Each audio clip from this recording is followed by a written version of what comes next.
He didn't know her name, just saw a woman in a worn military jacket and two little girls huddled together in the cold outside a diner. She wasn't begging, she wasn't crying. She just sat there, still proud and completely out of options. And that's when he said it. "You're coming with me." What began as a simple act of kindness would uncover a past no one saw coming and ignite a love that would rebuild them all. If stories of redemption, quiet courage, and the miracles born from kindness speak to your heart, take a moment to subscribe and settle in. This isn't just a love story, it's a journey of healing. And it all starts with 4 unexpected words. The wind howled down from the mountains like a beast uncaged, biting through Luke Hartley's flannel shirt as he stepped out of the diner. Snowflakes stung his cheeks, not quite snow yet, but the kind of icy drizzle Montana spit at you in early March, vindictive, cold, and personal. He tightened his grip on the paper bag of hot food and turned toward his truck. It had been a long day at the lumber mill, and all he wanted was to get home, heat up dinner for Eli, and maybe catch a few innings of the Mariners game. But something, a flicker of motion in the corner of his eye, stopped him. There, under the eave of the diner, where the dim yellow light barely reached, sat a woman in a military jacket, her shoulders hunched against the cold. Her arms were wrapped tightly around 2 little girls who couldn't have been more than 5 or 6. Identical red hats covered their small heads, and their feet swung just above the slush-covered ground, bare except for mismatched socks. The 3 of them were silent, still, as if afraid even breath might draw attention. Luke's boots crunched in the snow as he shifted his weight. He'd seen that look before, the guarded stillness, the exhaustion buried behind pride. It was the same look he'd had in the mirror after Marcy died, the same one he'd seen in the shelter when he used to volunteer. He didn't mean to approach. Really, he didn't. But his feet had other ideas. "Miss," he said softly, careful not to startle her. "You folks okay?" The woman looked up. Her eyes met his green-gray, sharp but tired, in a way that spoke of too many battles fought off the field. Her jaw tightened. She didn't answer. Luke hesitated, then slowly crouched down a few feet away, keeping his posture low and unthreatening. He wasn't wearing a badge, wasn't a social worker or a preacher. Just a guy in a plaid shirt who knew what it looked like when someone had run out of places to go. "My name's Luke," he said. "I've got a house a few miles out. Got a little boy 7 years old. Made too much food tonight." He held out the bag gently as if offering peace. "There's fried chicken and mashed potatoes. Maybe some warmth if you want it." The woman stared at him, then down at her daughters, then back at him. Her lips parted, but no sound came. Then he said it 4 words, without thinking, from a place deeper than charity. "You're coming with me." Silence fell like the snow around them. One of the girls looked up at her mother and whispered something too soft to hear. The woman nodded almost imperceptibly. Luke stood and stepped back, giving her space. She rose slowly, balancing one child in each arm. Her movements were stiff, cautious not from distrust, but from a fatigue that seemed to go bone deep. As they approached the truck, Luke opened the passenger door, laid his coat over the front seat, and watched as she helped the girls in. They didn't speak. They didn't cry. They simply held hands and looked straight ahead, as if waiting for the next test of survival. He started the engine and turned the heater on full blast. The woman didn't look at him as he drove, but when they passed the last streetlight on the edge of town, she finally spoke. "My name's Grace." He nodded. "Nice to meet you, Grace." There was a pause. Then, "Captain Grace Morgan, United States Army." Luke glanced at her. She wasn't boasting. It was just a fact, a title that no longer came with a paycheck, a salute, or even a home. "I figured," he said quietly. You still carry yourself like someone who's been in command." Her mouth quirked slightly, almost a smile, but not quite. The girls had fallen asleep against her shoulders, trusting this stranger with the kind of faith only children could still afford. Luke's house came into view, a modest log home, nestled against the forest line, smoke curling from the chimney like a welcome sign. He parked in the driveway and turned to her. "Come on in. We'll get you all cleaned up and fed. You can figure out your next step in the morning." Grace didn't move for a long second. Then finally she nodded. Inside, Eli blinked at the unexpected visitors, but his father's calm demeanor told him everything was okay. Luke introduced them, and before long the children were sitting cross-legged on the rug, sharing chicken tenders and juice boxes like old friends. Eli handed them action figures and offered to let them sleep in his room. Grace stood at the doorway, still in her boots, unsure whether she was trespassing or dreaming. "You're safe here," Luke said gently. "No questions tonight. Just warmth and rest." She looked at him, then not with gratitude, not yet, but with a flicker of something he hadn't seen in her eyes before, a tiny spark of belief. That maybe this wasn't the end of the road. Maybe it was the first real stop.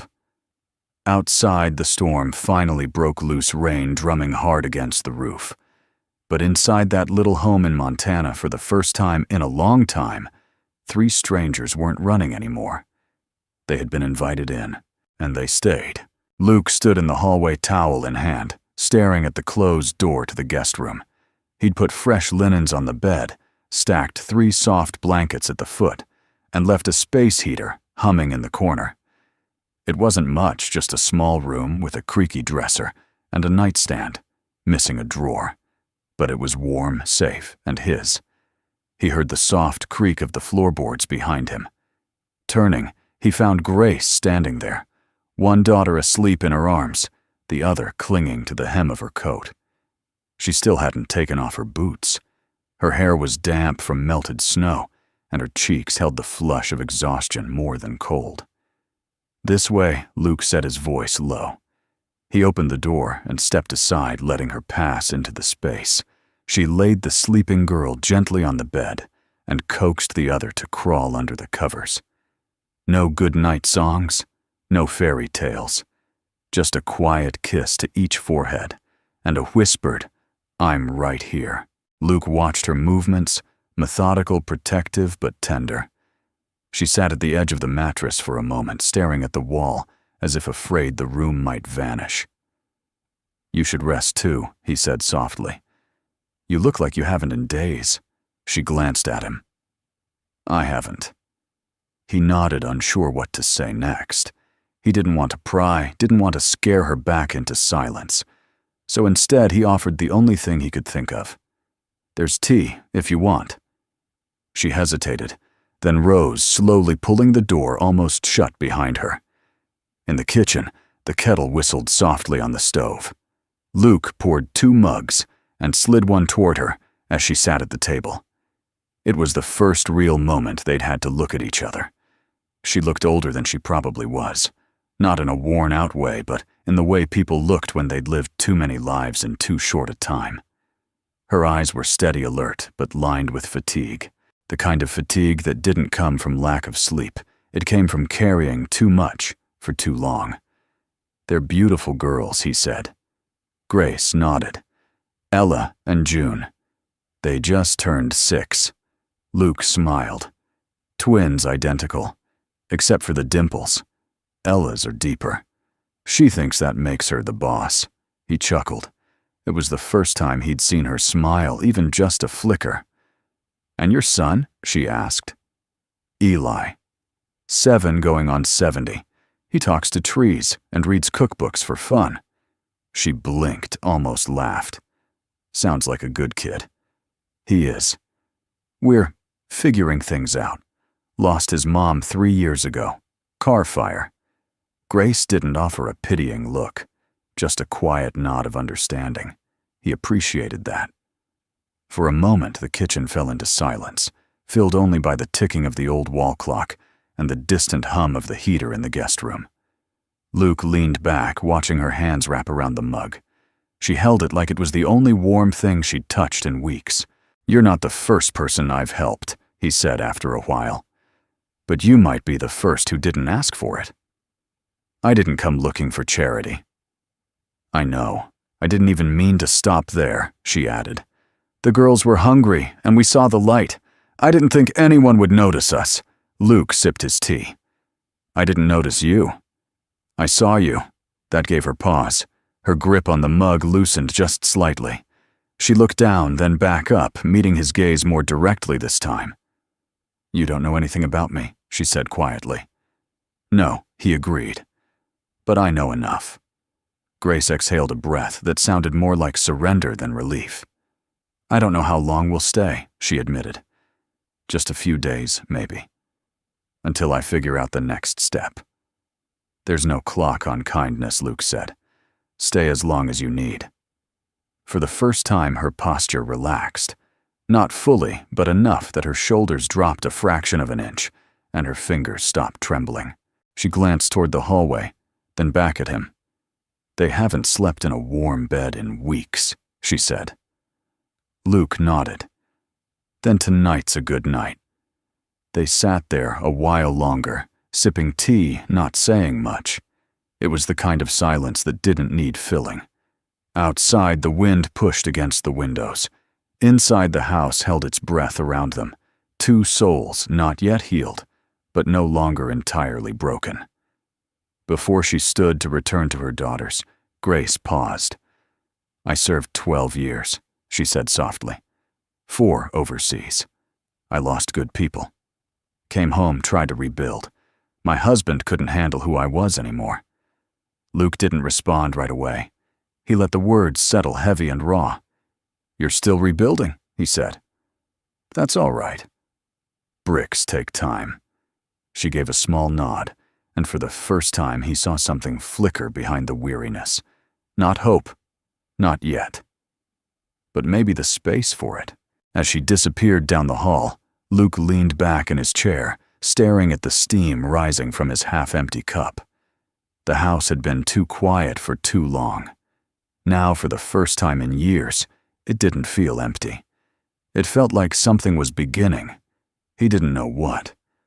But it had started with 4 words and a door that stayed open. Morning broke quietly over the Montana horizon, laying a soft, silver light across the pine trees that rimmed Luke's property. He stood at the kitchen sink, watching the sky shift from gray to pale blue, while the coffee percolated behind him. It had snowed overnight light and dry, leaving a dusting on the front steps, and a peace in the air he hadn't felt in years. He didn't hear Grace enter. But when he turned, she was there standing barefoot on the kitchen tiles, in an oversized flannel shirt that hung just past her knees. His flannel shirt. She must have found it in the laundry basket. Her hair was damp at the ends, tied back in a loose braid. Her face was bare of makeup, and in the morning light, she looked both older and softer than the soldier he'd met under the diner's eave. "Morning," she said, voice raspy. Luke poured her a cup of coffee and slid it across the counter. "Hope flannel suits you," he said with a hint of a smile. "It's warm," she replied, taking the mug and wrapping her fingers around it. That's all that matters these days. They stood for a moment in companionable silence. From the living room, faint giggles filtered through Eli and the girls, no doubt plotting something with crayons and blankets. "I forgot how early kids get up," Grace said, sipping her coffee. "They've been up since 6, Luke said. I heard them building a pillow fort. I didn't have the heart to stop them." She smiled faintly. "They haven't laughed like that in weeks." Luke studied her for a beat. "You either." Grace looked down at her coffee. He didn't push further. He'd learned after Marcy died that silence sometimes spoke better than words. And that trust, real trust, grew in quiet places. After breakfast, Luke invited Grace out to the porch. The air was crisp, clean, and smelled faintly of wood smoke and pine. He handed her a second mug of coffee and motioned to the swing at the edge of the deck. She hesitated, then sat. He sat beside her, not too close, let the silence settle between them until it felt less like a wall and more like a blanket. "You ever serve?" she asked finally. He nodded. "Not military. Fire service. 18 years. Engine Company 7 Bozeman." Her eyes softened. "That's service." He gave a small shrug. "Saw my share of hell.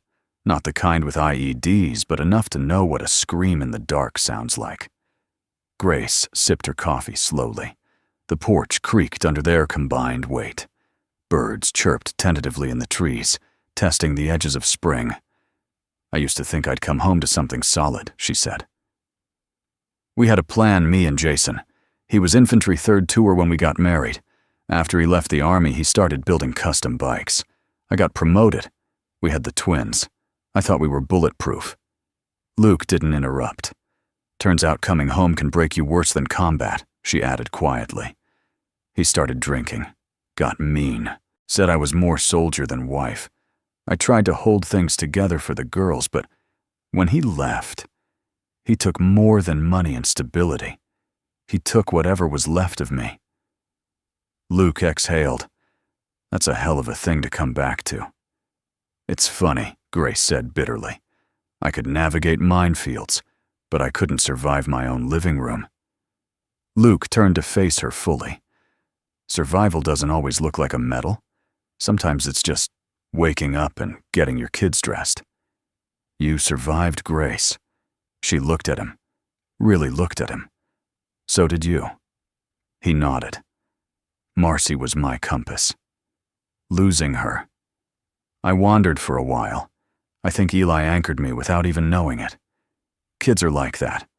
They don't know how much they save you while you're trying to save them." She took a breath deeper this time. "Not just air, but space. I don't talk about Jason, or the Army. Not to anyone."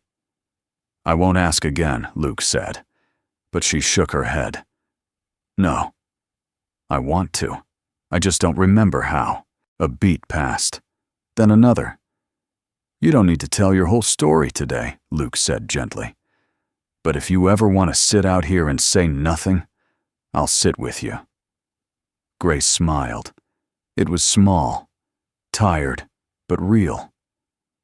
Later that afternoon, they watched the kids run laps around the backyard, making up rules for a game involving snowballs and pine cones. Grace helped Eli climb a low branch, while Luke pushed one of the girls on the swing. It wasn't a perfect family. It wasn't even a defined one.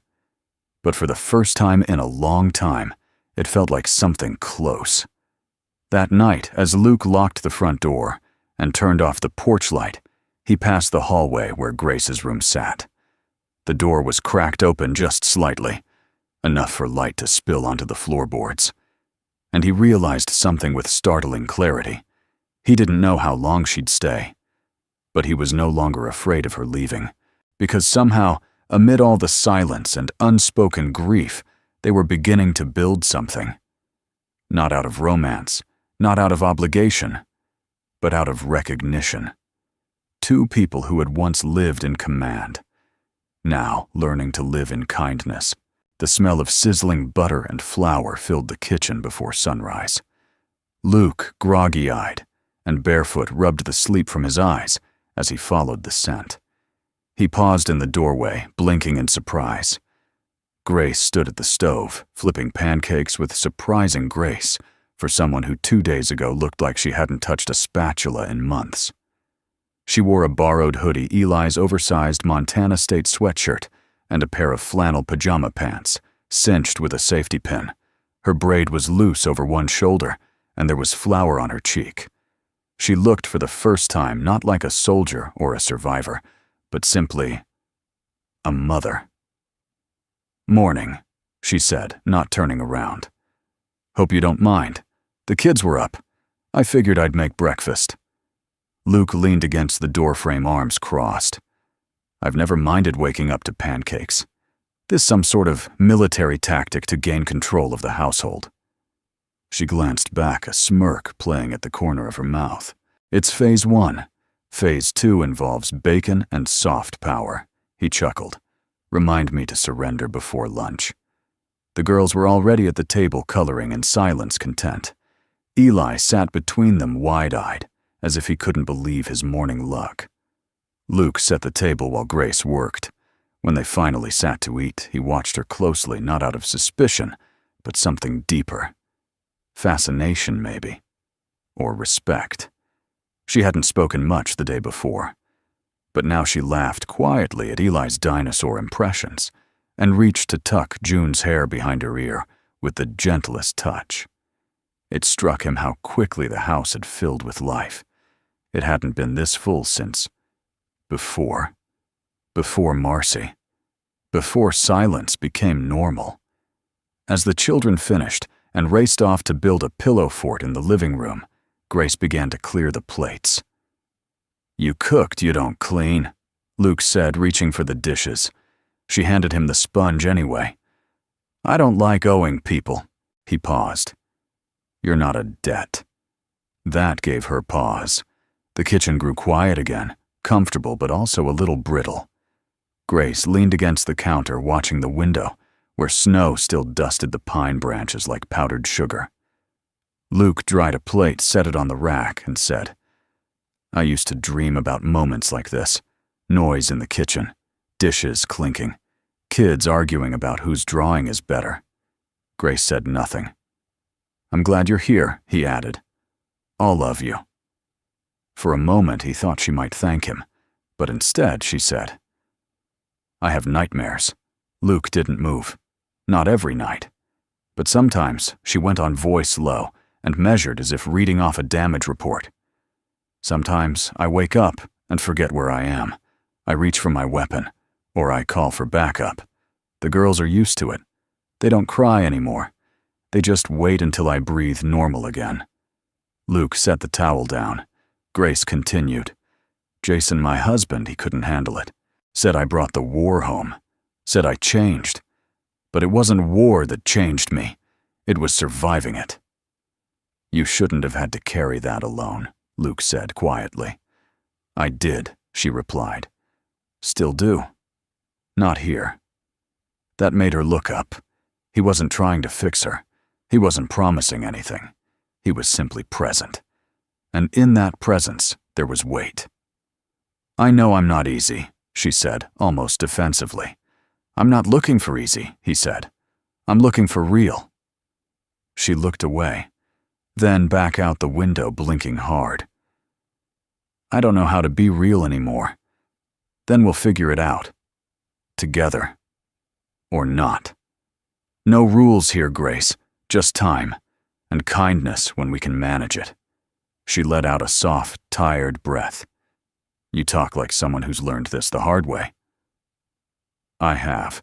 They stood in that kitchen for a while, two veterans of different battles, different wounds.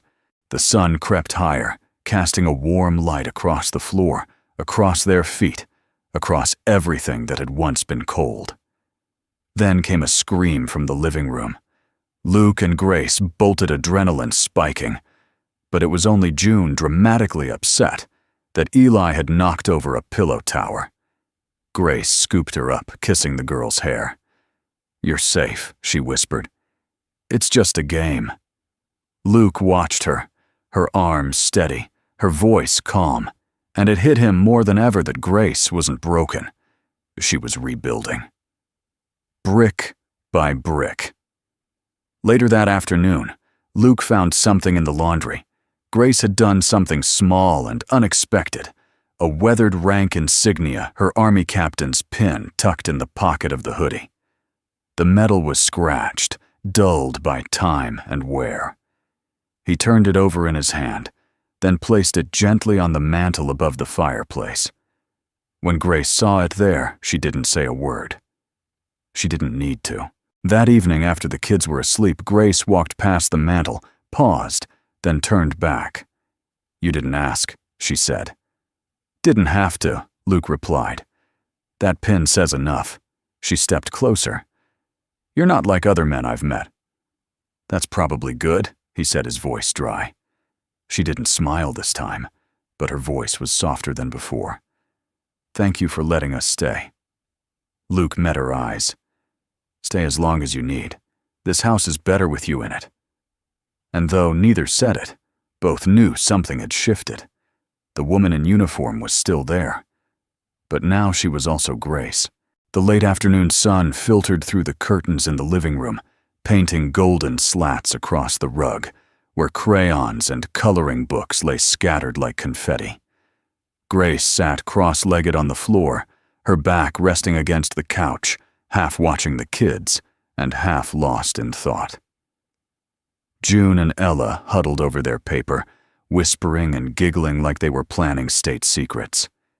Eli sat nearby with a dinosaur book, though his eyes kept drifting to Ella, as if amazed someone so small could draw with such intensity. Luke entered with a tray of grilled cheese sandwiches, his plaid sleeves rolled up hair, tousled from splitting firewood. Okay, lunch is served. Hope someone likes burnt edges. June gave a cheer and dashed over. Burnt edges are the best, Eli chimed in. Grace smiled faintly. She hadn't eaten lunch at a coffee table in years, hadn't seen the girls this relaxed since before Jason left. Come on, Luke said, nudging her with a plate. You skip another meal, I'm calling social services. Grace gave him a mock glare. I'd like to see them deal with me. He sat beside her close enough to feel the warmth of her arm against his. It wasn't flirtation. It was familiarity. A quiet recognition that they'd begun to lean toward each other without even noticing. As they ate, Ella handed Grace a piece of paper. Finished, she said proudly. Grace took the drawing, expecting another castle or unicorn. But when she looked, her breath caught in her throat. It was a house square and simple with smoke, curling from the chimney and snow on the roof. In front stood 6 stick figures, hand in hand. 3 tall, 3 small. Each had names scrawled beneath: Luke, Grace, Eli, Ella, June, and one name circled in red, Crayon Mommy. Grace swallowed hard. Her fingers trembled slightly as she ran them across the paper. She looked at Ella. You drew all of us. Ella nodded. I made us a family, like when we used to be one, but better now. Grace didn't speak. She couldn't. Luke leaned in to see the drawing. His expression softened, and he didn't try to hide the emotion behind it. That's a masterpiece, he said gently. June climbed into Grace's lap. Do you like it? Mommy. Grace blinked. That word. Mommy. She hadn't heard it without pain in so long. Jason had made it feel like a lie. Like she didn't deserve it if she wasn't home every night baking cookies and wearing pearls. But here now, her daughter said it with joy, with hope. Grace pressed a kiss to June's forehead and whispered, I love it. The rest of the afternoon passed in a gentle blur. Laughter filled the house. Board games were played, socks were lost, and somehow a pillow fight erupted in the hallway. Luke didn't stop them. He joined in. That night after the kids were asleep, Grace sat by the fireplace, the drawing resting on her lap. She traced it again and again, memorizing the curve of each crayon line. Luke entered 2 mugs of cocoa in hand. He handed her one and sat beside her on the hearth. The fire cast flickers of light against the stone, making shadows dance across their faces. Eli did something like that once, he said. A few weeks after Marcy died, drew a picture of our family with her still in it. I kept it, still folded in my wallet. Grace looked at him. How did you get through it? I didn't, Luke said honestly. Not really. I just woke up every morning and did the next thing. Made breakfast, folded laundry, answered math homework I didn't understand. And eventually, the pain got quieter. He looked at her, then his eyes not just kind, but knowing. Losing someone isn't a moment, he added. It's a process. 1,000 little surrenders. And sometimes, if you're lucky, someone walks in and helps you carry the pieces. Grace turned the drawing over, showing him the back. There, Ella had written in crooked, hopeful letters, "Don't go away again, Mommy." Luke didn't speak. He just reached over, rested his hand lightly on hers. "I thought I was done," she whispered. "After Jason. After the army. I thought I had nothing left to give." Luke squeezed her hand just enough to steady her. "You're not done," he said softly. "You're just beginning." Grace blinked, eyes stinging. "I'm scared." "So am I." They sat in the silence, the kind that comes after truth has been spoken aloud. Not the kind that hurts, but the kind that heals. The fireplace crackled beside them. Upstairs, the children slept in tangled piles of blankets and dreams. And in that little house in Montana, a woman who had been a captain, a wife, a fighter, and a shadow, was slowly becoming something else, a mother again. A woman again. Herself. By the time the warning hit the local radio station, the wind had already begun its slow whispering crawl through the pine trees. Montana was famous for its sudden spring storms, but this one moved differently, quiet and fast, like a rumor with teeth. Luke stood on the porch, coffee in hand, watching the clouds roll in low and thick. The horizon was bruised gray. He tapped his thumb against the cup, calculating whether they had enough firewood stacked, whether the backup generator still worked. Behind him, the door creaked open. "You feel it too?" Grace asked. He turned. She wore her coat, half-zipped hair tucked into a knit cap, eyes narrowed against the wind. She looked like a woman bracing for more than just weather. "Barometer's dropping fast," Luke said. "Could be ugly." "I've seen worse," she replied. He looked at her sideways. "In Kabul or in Kansas?" Grace smirked faintly. "Both." Luke chuckled, but the moment passed quickly. His smile faded. "We should check on Mrs. Lambert next door. She's still got that oxygen rig, and I don't think her grandsons visit much anymore." "I'll go," Grace said immediately. "You sure I've got boots, and legs, and instincts?" He hesitated. She added, "I need to do something." Luke nodded. "I'll keep the kettle warm." Grace moved fast. She always had.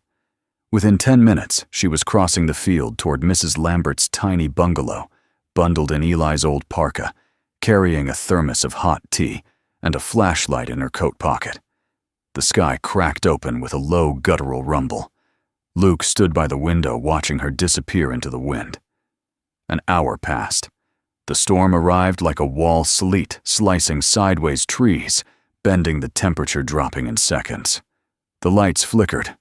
The kids huddled on the couch under a pile of quilts, whispering stories, and passing a flashlight like a totem. He was reaching for his boots when the door burst open. Grace stepped inside, soaked cheeks red, dragging a bundle of blankets behind her. It wasn't blankets. It was Mrs. Lambert. She lost power. Grace gasped. Space heater was out. I found her under 3 quilts with a flashlight in her mouth, so she wouldn't drop it while she tried to fix the fuse. Luke helped lower the woman onto the couch. Grace peeled off her coat boots, squelching as she moved. I carried her the last 100 yards, she muttered. She was light. Mostly determination. Mrs. Lambert looked up, eyes wide. "That woman's a damn general," Luke grinned. Close. Eli ran to get extra pillows. Ella and June offered Mrs. Lambert juice boxes and blankets, treating her like royalty. Grace stood back, catching her breath, hands on her knees. Luke walked over, handed her a towel. "You okay?" She nodded. It felt good. Doing something that mattered. He looked at her. Hair damp, sleeves rolled up, cheeks glowing from cold and effort. She wasn't just helping. She was coming back to life. "You know," he said, "I think you scared the storm more than it scared you." She laughed, then winced. Maybe. Or maybe I just remembered who I used to be. Later that evening, the lights returned with a hesitant hum. Mrs. Lambert slept peacefully in Eli's room, a hot water bottle pressed to her side. The kids had fallen asleep in the living room, a fortress of cushions and soft snores.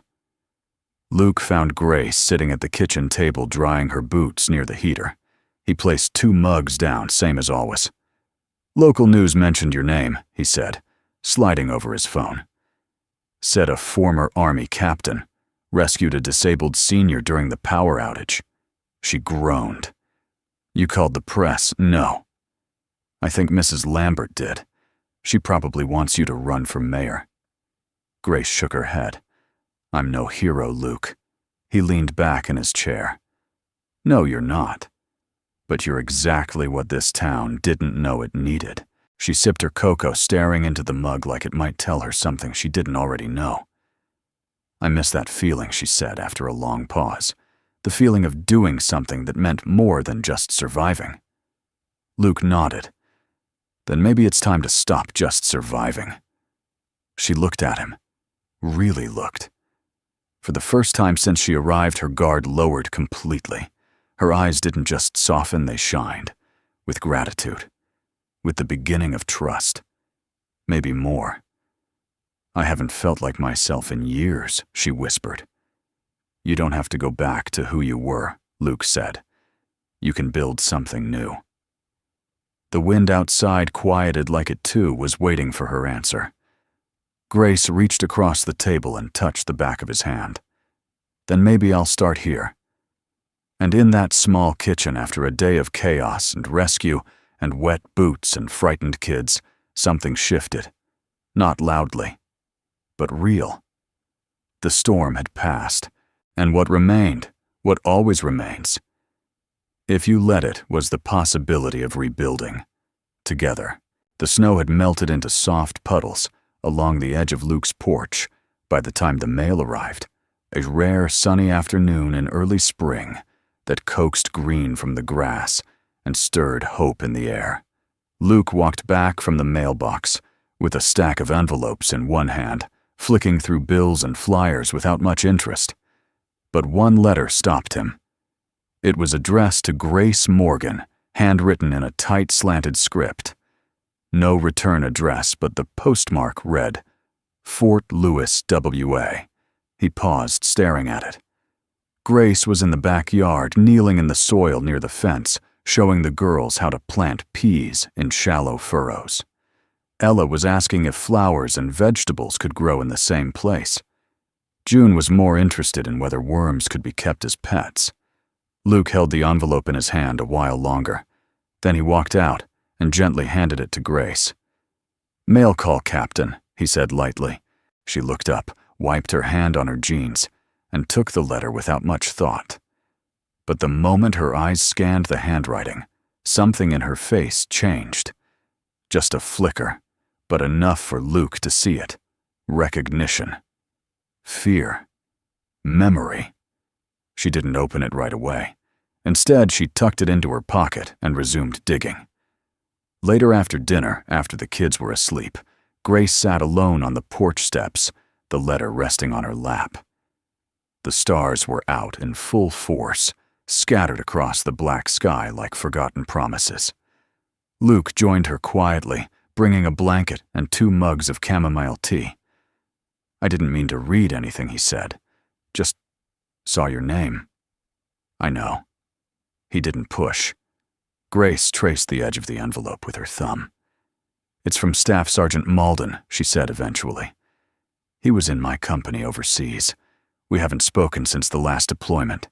He was the one who pulled me out of the wreckage." Luke stayed still. He didn't need the details to understand. Grace inhaled slowly, then opened the envelope. Her eyes scanned the page in the moonlight lips, moving faintly with the rhythm of the words. When she was done, she sat in silence, letting the letter rest on her knees. "He said they had a memorial," she murmured. "For Harris, the one we lost. Said they finally found his tags in the rubble after all these years." Luke glanced at her. "I should have been there," she said, voice cracking. "You didn't know."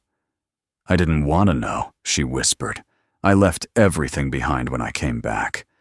Jason couldn't handle my grief. He didn't want the army in our house. He said if I ever brought it up, he'd leave. Her hands curled into fists, so I stopped talking.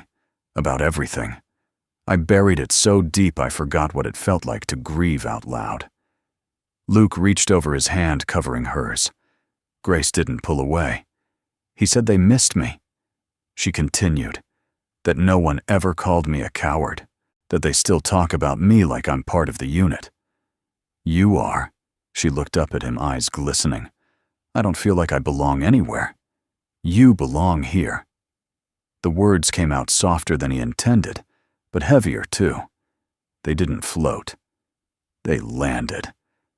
I'm tired, Luke, she admitted. Tired of pretending I'm fine. Tired of being strong. Tired of waking up every day and not knowing if I'm a memory or a mistake. You're neither, he said gently. You're Grace. You're a mother, a soldier, a woman who carried more than most, and still shows up every morning to make pancakes and kiss scraped knees. She laughed a soft, broken sound. You make it sound poetic. No, he said. I make it sound true. The porch creaked as she leaned into him, her shoulder against his. The blanket shifted around them, the scent of chamomile rising between them like a shared secret. I think I want to write him back, she said. You should. She was quiet for a long time. Then I don't know what to say. Start with thank you, Luke offered. Then maybe tell him what's true. That you're still standing. That your girls are drawing pictures of families again. That a guy in Montana makes terrible coffee but listens well. Grace turned her face toward him, the lines of sadness and strength interwoven so tightly they were indistinguishable. Why do you do it? She asked.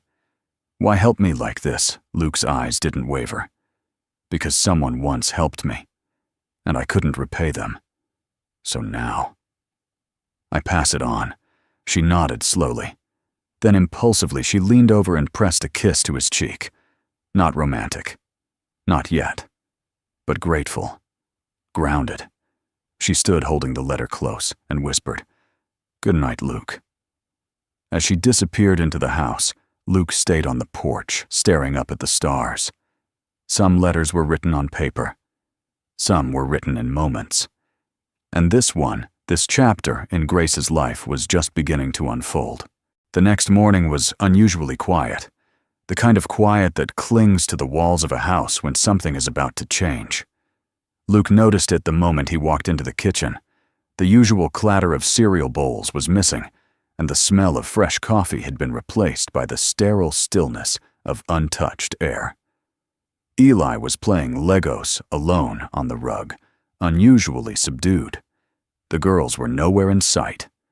Luke found them in the hallway, sitting cross-legged outside the guest room door. Ella was hugging her knees. June looked like she was trying not to cry. What's going on? He asked gently. Mommy's packing, Ella whispered. Luke's breath caught. He knocked once, then opened the door. Grace was kneeling by the bed, folding clothes with robotic precision. The room looked like it had that first night sparse temporary, like no one had ever meant to stay. I need to go, she said, without turning around. Luke stepped inside, closing the door behind him.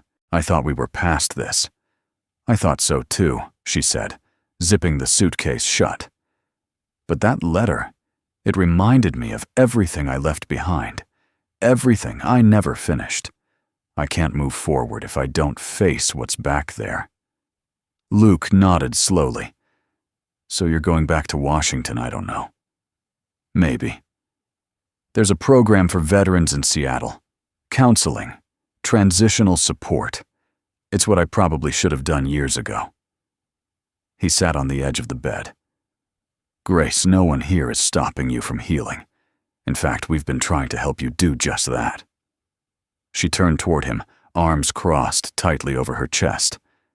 That's the problem, she said, voice tight. I don't want to be someone people save. I want to save myself. Luke studied her. You've already saved people. You saved your daughters. You saved Mrs. Lambert in a blizzard.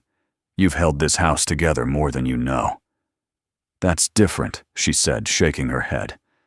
That's survival. That's instinct. I'm talking about building something real, Luke. And I can't build anything here while I'm still haunted by who I used to be. Maybe, he said softly. Or maybe you're scared that for the first time someone's asking you to stay.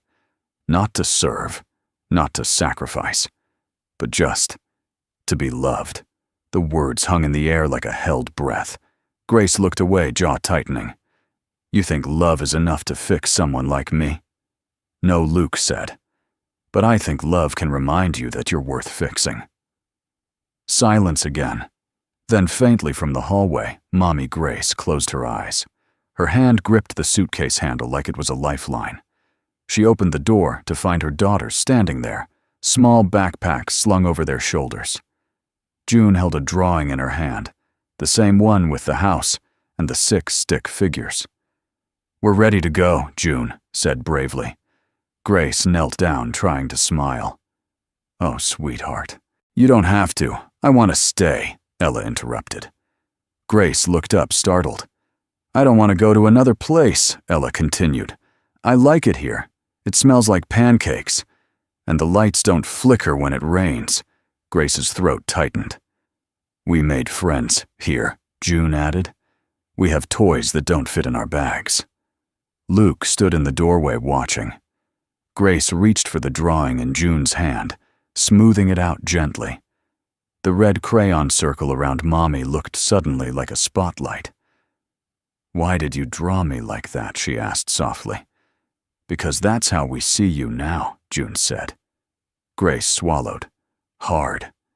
She looked at her daughters, then back at Luke, and for the first time, she let herself say it out loud. I'm scared, Luke. I'm scared I'll stay. And fail. He stepped forward, closing the space between them. His hand rested on her shoulder, steady and warm. Failing's just part of healing, he said. But walking away from what could save you, that's a loss no one should have to carry. Grace looked into his eyes, and then slowly she let go of the suitcase handle. She didn't say anything more. She just stood there trembling as Luke pulled her into a quiet, steady embrace. No promises, no big declarations, just presence, just arms around her reminding her she wasn't alone. That night, the girls curled up in their usual blanket fort, telling Eli about their new plan to plant flowers in the snow. Luke cooked dinner. Grace sat at the kitchen table, not packing, not planning, just being. After the kids went to sleep, Grace returned to the guest room. Her suitcase was still on the floor, half zipped, half open. She left it that way. Instead, she taped the drawing to the wall beside the bed. When Luke passed by later, he saw the light still on under the door. But he didn't knock. He just smiled. Sometimes the decision to stay isn't loud. It's a whisper. It's a suitcase left unpacked. It's a picture on the wall saying, "We are a family now." The daffodils were the first sign. Little splashes of yellow poking through the thawed earth around the base of the mailbox, like spring had whispered, "It's okay to start again." Grace stood on the porch, arms crossed, a cup of coffee warming her hands, as she watched the girls chase Eli around the yard, their laughter rolling across the field like wind. It was the kind of sound she thought had been permanently erased from her world. The kind that once belonged to someone else's life, but not anymore. Luke stepped beside her holding his own mug. "Looks like the world didn't end," he said. She smirked. "Not yet." He nodded toward the flower beds. "Those girls of yours have a gift. I haven't seen anything grow out there since Marcy." Grace followed his gaze. The girls had turned the rocky garden into something close to beautiful crooked rows of tulips, pebbles arranged in shapes, even a tiny scarecrow built from popsicle sticks and yarn. They needed something to take care of, she said. Something that would stay rooted. Luke sipped his coffee quiet. "Thank you," she added softly. "For what?" "For not letting me run, for making room." He looked at her. then really looked. It wasn't charity. It was recognition. She tilted her head. Of what? Of someone who still had something left to give. She didn't reply, but her eyes said it all. A week later, Grace walked into the town's community center and left with a volunteer badge and a key to the old supply closet. It was dusty, forgotten, but it had space, light, and potential. She spent the next 2 days sweeping, organizing, dragging folding chairs into a circle. When Luke stopped by with sandwiches, he found her on a ladder, hanging a hand-painted sign that read, "Veterans Peer Support. Thursdays, around 6 p.m.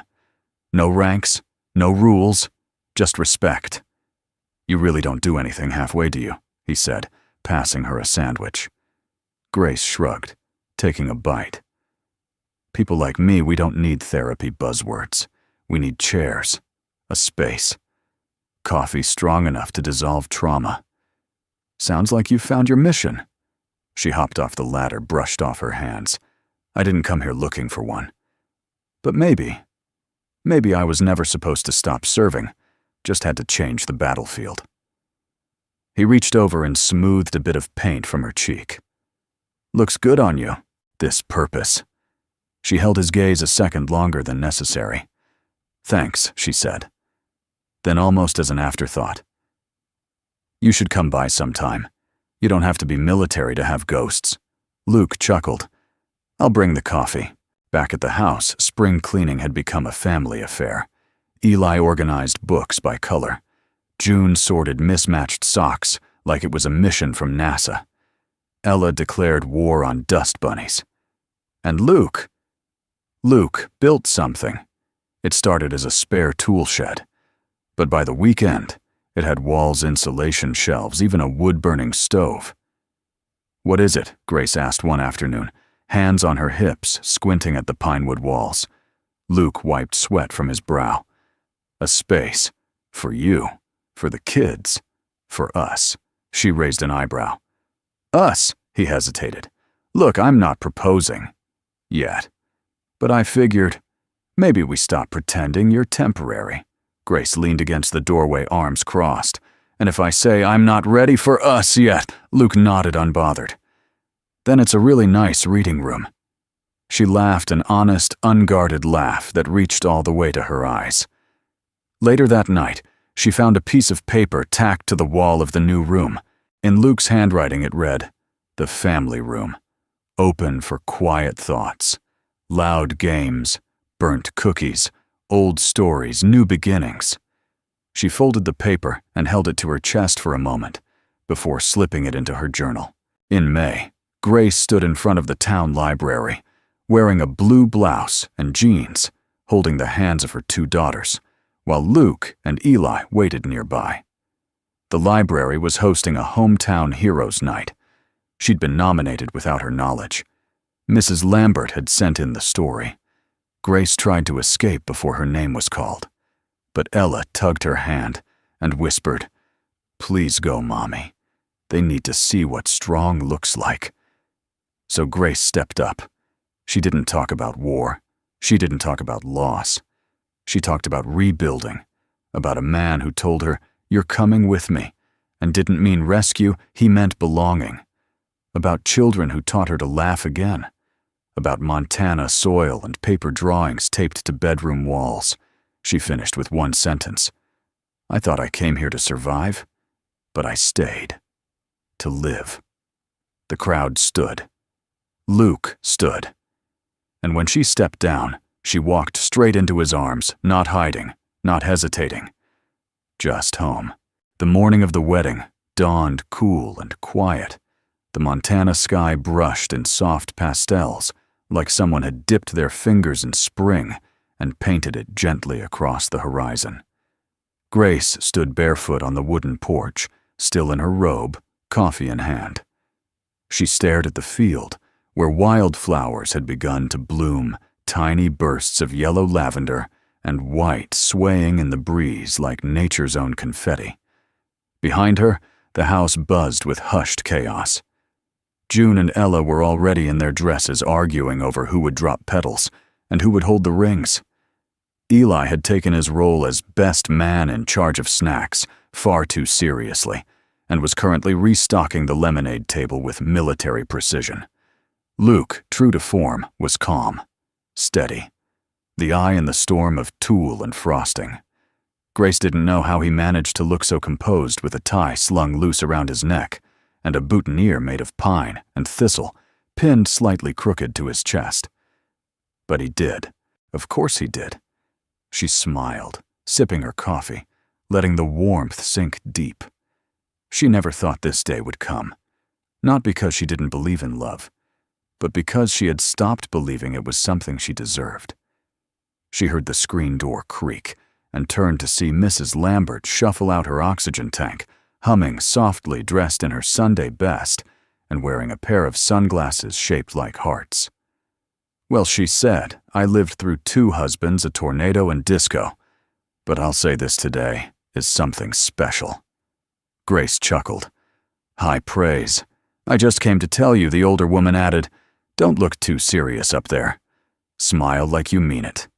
You've earned this. Grace nodded slowly. Thank you. Mrs. Lambert reached out, squeezed her hand. And honey, don't ever let anyone tell you this wasn't a victory. You're walking down that aisle like a general coming home.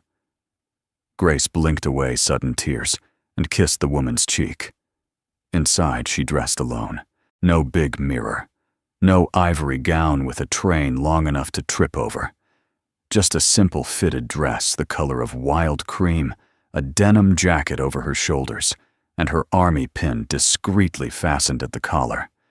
Her daughters entered the room just before the music started. June gasped. You look like a queen. Grace knelt down. No, sweethearts. I just look like myself. She took their hands. And that's finally enough. The ceremony was held beneath the same pine tree where Luke had once carved a heart for Marcy years ago. He'd sanded the bark smooth and carved a new one beside it now. G+L, nested in the same space, not replacing, just growing. The guests were few close neighbors, some folks from town, 3 veterans from Grace's support group who'd driven in from hours away just to see her smile in person. Ella and June scattered petals like seasoned professionals. Eli stood proud, holding a pillow with 2 wooden rings Luke had carved himself, simple, imperfect, and full of meaning. And Grace. She walked down that makeshift aisle with slow, certain steps, not afraid, not uncertain, but grounded, whole. Luke met her with a steady gaze and took her hands without hesitation. I don't have vows written down, he said, voice quiet but firm, because everything I want to promise you, I've already started doing. She smiled, eyes shimmering. Then keep doing it, she said. And I will too. The efficient Pastor Miriam from the town's tiny church declared them husband and wife, with a warmth that wrapped around everyone like a wool blanket. They kissed under the pine tree, with petals swirling and children cheering and the sky stretching wide with possibility. The reception was nothing fancy, just a few folding tables, mismatched chairs, paper lanterns, and a potluck that could feed a battalion. Grace danced with her daughters, laughing so hard her ribs ached. Luke taught Eli how to twirl a girl without stepping on her toes. At one point, someone turned off the music and Grace was handed a microphone. She tried to refuse. Then she looked around the faces that had welcomed her held space, for her believed in her when she couldn't believe in herself. She cleared her throat. I was a soldier, she began. I led platoons. I planned operations. I gave orders and followed them. And when it was over, I thought I'd used up all the parts of myself that mattered. She paused, but I was wrong. She looked toward Luke, then down at her girls dancing in bare feet, faces lit with joy. Because sometimes the most courageous thing you can do isn't surviving. It's loving again, trusting again, building again. Today isn't a beginning. It's a continuation. A life rebuilt with kindness one day at a time. The crowd erupted into applause, not polite, but full-hearted. Grace set the mic down and walked straight into Luke's arms. And as the sun dipped below the hills, casting gold across their backyard, two hearts once broken, once battle-worn, beat in rhythm again. Side by side. At peace. Years passed, not in a blur, but in the slow, deliberate unfolding of ordinary days, each one stitched together by laughter repair, and something that felt a lot like grace. Montana summers came and went, golden and buzzing with life. Winters settled in quietly with snow-draped rooftops and cocoa-stained mugs. The house that once stood like a shelter had become a home. Not just a roof and four walls, but a place where people belonged. Grace stood at the kitchen sink, drying a plate, while Ella and June chased Eli through the backyard. The twins had shot up like weeds, taller now, sharper in wit, but still quick to hold hands.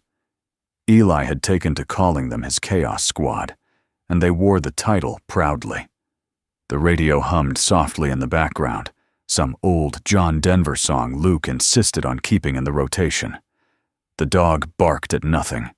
The wind rustled the pine trees, and somewhere in that quiet symphony of domestic noise, Grace exhaled without realizing she'd been holding her breath.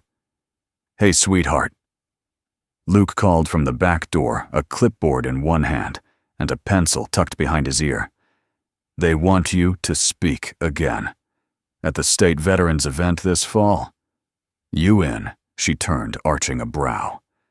"Why do I feel like you already said yes for me? I might have said you'd consider it." He grinned, leaning against the doorframe. "They want to honor you. For the work you've done with the support group, the community outreach, and the fact that you're basically the town's unofficial crisis response team." Grace shook her head, amused. "I'm a glorified coffee supplier," with a loud voice. "You're a lighthouse," Luke said simply. She looked at him. Really looked. His hair had grown a little grayer around the temples. He still wore flannel-like armor. Still carved things in the shed out back when words felt too small. But more than anything, he still saw her, exactly as she was. No medals. No pretense. Just Grace. "I'll think about it," she said, turning back to the sink. He stepped behind her, wrapped his arms around her waist, and kissed the side of her neck. "It's all I ever ask." That evening, Eli wandered into the living room carrying a small photo album, the spine worn and corners frayed. He flopped onto the couch and flipped through the pages until Grace sat beside him. "Remember this?" he asked, pointing to a snapshot of them all on the porch, muddy, chaotic, smiling. "Of course," Grace said. "That was the day we tried to build a treehouse and ended up with a glorified ladder." Eli laughed. "You were wearing army boots and a tutu." She smirked. That was a dare. From June. They flipped through more photos, some candid, some blurry, some filled with a kind of joy, too big for frames. Eli paused on one in particular. It was the drawing Ella had made years ago, the one with the 6 stick figures and the word Mommy circled in red. "She still keeps that on her wall," Eli said quietly. Grace traced the faded crayon with her finger. "So do I." He looked up at her eyes wiser than his years. "You know you changed everything when you stayed." Grace blinked, caught off guard. "Not just for the girls," Eli continued. "For Dad. For me. For this house. You brought something back. I don't know what to call it. But it's here now." Grace pulled him into a hug, holding him close. "I didn't come here to change anything." "But you did anyway," he whispered. Later that night, after the kids were asleep and the fire had burned low, Grace stepped out onto the porch. The stars above were endless, clear, familiar.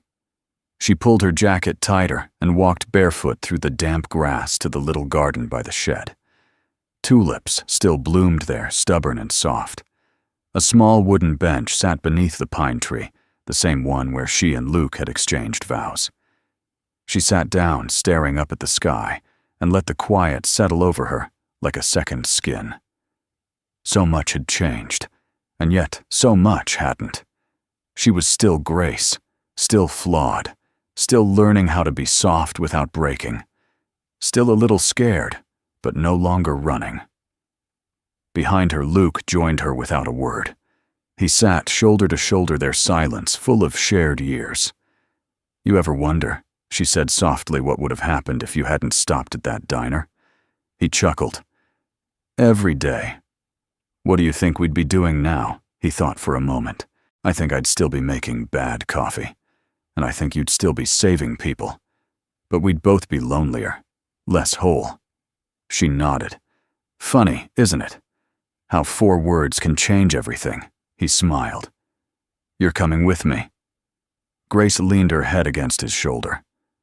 No regrets. Not one. And in that quiet Montana night, beneath a sky wide enough to hold every version of who they had been and every possibility of who they still could become, Grace closed her eyes. Not to sleep, but to remember, to feel, to be alive. Home. Loved. Before you go, we'd love to know, where in the world are you watching from? Share your city, your country. Or just say hello in the comments. It means more than you know. If this story touched your heart, and you believe the world could use more kindness, please consider subscribing to our channel. We share stories that remind us of what truly matters. Love, family, and the quiet strength of everyday people. Thank you so much for spending your time with us today. Take care of yourself and each other. We'll see you in the next story.